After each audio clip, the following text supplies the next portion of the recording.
श्री स्वामी समर्थ. स्वागत आहे तुम्हा सर्वांचं कथासरिता या तुमच्याच लाडक्या यूट्यूब चॅनेलमध्ये.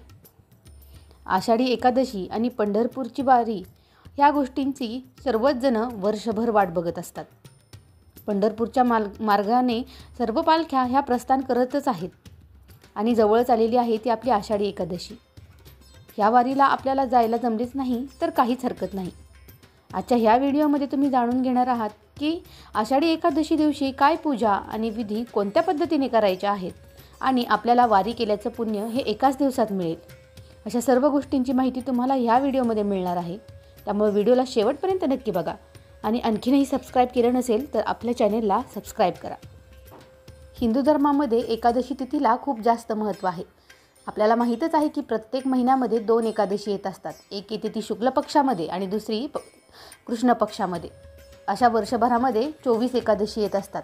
या सर्वच एकादशी खूप महत्त्वाच्या असतात. पण त्या सर्वांपैकी महत्त्वाची असते ती म्हणजे आषाढी एकादशी. कारण ही आषाढ महिन्यातील शुक्ल पक्षातील एकादशीला देवशयनी एकादशी म्हणून देखील ओळखली जाते. यानंतर आपल्या सर्वांना माहीतच आहे की या एकादशीनंतर देव 4 महिन्यांसाठी निद्रावस्थेत जातात. म्हणून या एकादशीला देवशयनी एकादशी असं देखील म्हटलं जातं आणि आपण ह्या काळाला चातुर्मास असं म्हणतो.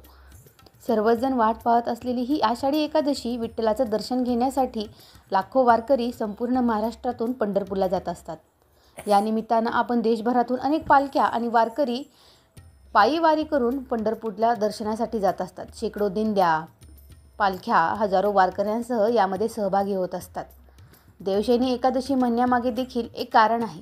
मनुष्याचे 1 वर्ष ही देवांची एक पूर्ण रात्र असते. म्हणून याला देवशयनी एकादशी असं देखील म्हटलेलं असतं. महाराष्ट्रातून निघणाऱ्या या पायी वारीमुळे आषाढी एकादशीला एक वेगळंच महत्त्व प्राप्त होतं. वारकरी आणि भक्त पंढरपूरमध्ये विठ्ठलाच्या दर्शनासाठी दाखल होत असतात आणि विठ्ठल रुक्मिणीची विशेष पूजा केली जाते आणि पंढरपूरची ही यात्रा आकर्षणाचा विषय ठरत असतो. आणि या दिवशी आपण भगवान विष्णूची देखील तितक्याच आतुरतेने आराधना आणि पूजा करत असतो. आता ही देवशयनी एकादशी दरवर्षी आषाढ महिन्यातील शुक्ल पक्षातील एकादशी तिथीला साजरी करण्यात येते. यावर्षी हिंदू पंचांगानुसार एकादशी तिथी ही 5 जुलैला संध्याकाळी 6:01 पासून ते 6 जुलैला रात्री 9:17 असणार आहे. हिंदू धर्मात उदयतिथीनुसार सण साजरे करण्याची खूप जास्त परंपरा आहे. त्यामुळे देवशयनी एकादशी आपण 6 जुलैला रविवारी साजरी करणार आहोत. आता या दिवशीची पूजेची वेळ म्हणजे ब्रह्ममुहूर्त हा सकाळी 4:08 पासून ते 4:49 असणार आहे. अभिजित मुहूर्त हा दुपारी 11:58 पासून ते 12:54 असणार आहे. विजय मुहूर्त दुपारी 2:45 पासून ते 3:40 असणार आहे. त्यानंतर येतो तो म्हणजे गोधुली मुहूर्त. संध्याकाळी 7:21 पासून ते 7:42 हा मुहूर्त असेल. दुपारी 12:51 ते 2:38 आहे अमृतकाल आणि त्यानंतर रात्री 9:14 ते 10:42 त्रिपुष्कर योग असणार आहे. सगळ्यात शेवट येतो तो म्हणजे रवी योग, जो सकाळी 5:56 पासून ते रात्री 10:42 असणार आहे. धार्मिक मान्यतेनुसार आषाढी एकादशीला उपवास केल्यास मनुष्याला धन, आरोग्य आणि समृद्धी प्राप्त होत असते. या दिवशी व्रत आणि पूजा केल्याने सर्व पापांचा नाश होऊन मोक्ष प्राप्त होतो. या एकादशीचं व्रत केल्यानं जीवनामध्ये सुखशांती मिळते आणि उपवास केल्यानं भगवान विष्णूची आपल्यावरती कृपा होते. सर्व संकटे दूर व्हायला मदत होते. त्यामुळे आषाढी एकादशीला व्रत आणि उपवास करून दुसऱ्या दिवशी अर्थात द्वादशीला हा उपवास आपल्याला सोडायचा आहे.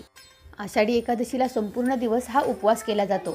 सकाळी उठल्यावर आपण स्नान करून शुचिर्भूत होऊन घरातील देवाची पूजा करायची आहे. त्यानंतर विठुरायाच्या मूर्तीला आपण पंचामृतानं स्नान घालून स्वच्छ कपड्याने मूर्ती पुसून तिला अष्टगंध आणि बुक्का लावा. विठुरायाला नवीन वस्त्र परिधान करा आणि हार घाला. उपवासाच्या पदार्थांचा किंवा फळांचा नैवेद्य दाखवा. विठुरायाची आरती करा. आषाढी एकादशीला तुळस तोडू नका. ही जर पानं तुम्हाला देवाला व्हायची असतील तर ती तुम्ही आदल्या दिवशी काढून ठेवू शकता आणि विठुरायाला अर्पण करू शकता. पण त्या दिवशी तुळशीची पाने तोडून ह्या व्रताचं उल्लंघन करू नका आणि पापामध्ये भर घालू नका. कारण तुळस ही विठ्ठलाला आणि भगवान विष्णूंना किती प्रिय आहे हे तर आपणा सर्वांना माहीतच आहे. विश्वाचे पालन करते म्हणून भगवान श्री हरी विष्णू यांना ओळखलं जातं.